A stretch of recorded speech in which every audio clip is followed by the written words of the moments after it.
Assalamualaikum Ibu. Waalaikumsalam. Benarkah ini dengan Ibu Ratmi? Ya, benar. Alamat Muter Sukoharjo, Ya. umur 35 tahun, G. Ya. Baik Ibu, perkenalkan saya mahasiswa dari Universitas Asia Surakarta. Di sini saya akan melakukan pendidikan kesehatan tentang kemoterapi untuk kanker serviks. Apakah Ibu bersedia? Ya, monggo. Dan nanti saya minta waktunya Ibu sebentar ya, bisa? Bisa. Baik, kalau gitu kita langsung mulai saja ya Bu. Sebelumnya, apakah Ibu sudah tahu kanker serviks itu apa? Ya sering dengar, Mbak. Tapi mohon dijelaskan lagi lah, biar tambah jelas. Saya jelaskan ya. Kanker serviks atau kanker leher rahim adalah kanker yang terjadi saat ada sel-sel di leher rahim yang abnormal dan berkembang terus tanpa terkendali yang disebabkan karena adanya seks sehat yang mengalami mutasi genetik. Penyebab kanker serviks yaitu langsung dari kanker serviks belum diketahui, akan tetapi faktor ekstrinsik yang diduga adalah infeksi virus HPV atau human papilloma virus.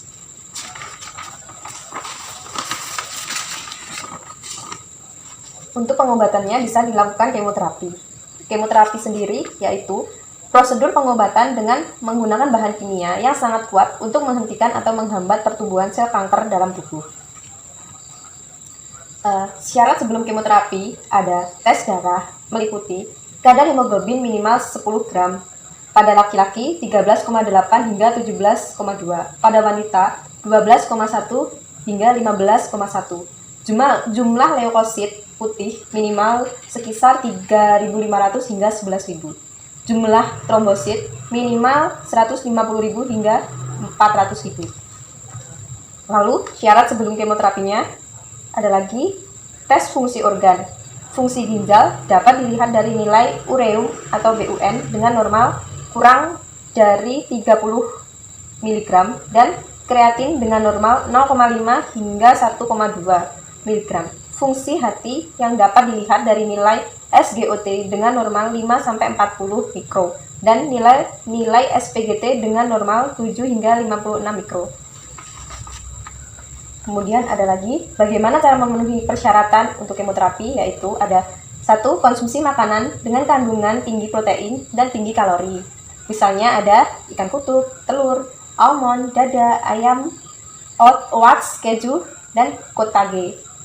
Kedua, konsumsi makanan yang tinggi antioksidan, misalnya buah, sayur, bayam, buah bit, kacang-kacangan. Lalu yang ketiga, istirahat yang cukup dan minum air yang cukup, kurang lebih 2.500 ml per hari.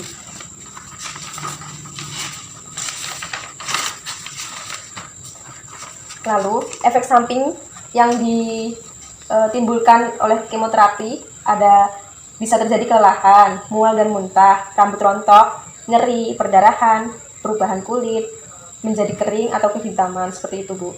Ada peningkatan risiko infeksi, lemahnya memori dan konsentrasi. Lalu, upaya untuk mengurangi efek samping bagi kemoterapi yaitu menjaga higien rambut dan hindari penggunaan minyak atau krim rambut. Kemudian, makan dengan porsi yang sedikit tapi sering. Kunyah secara perlahan.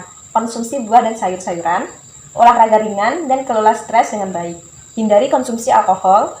Mengurangi rasa nyeri dengan cara non-farmakologi, misalnya relaksasi, distraksi, guidance imaginary, seperti itu.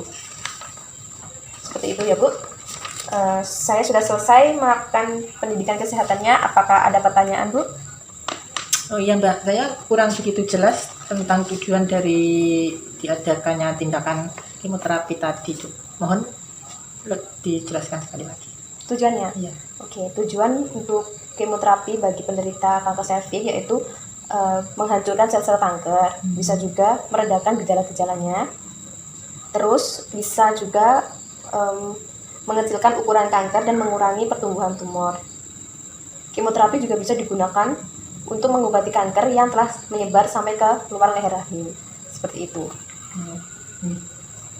Apakah sudah jelas Bu? Iya sudah. Kalau begitu saya mohon pamit ya Bu. Terima kasih atas waktunya. Ya. Kalau ada tutur kata yang kurang atau yang tidak berkenan, saya mohon maaf. Saya pamit. Assalamualaikum warahmatullahi wabarakatuh. Waalaikumsalam.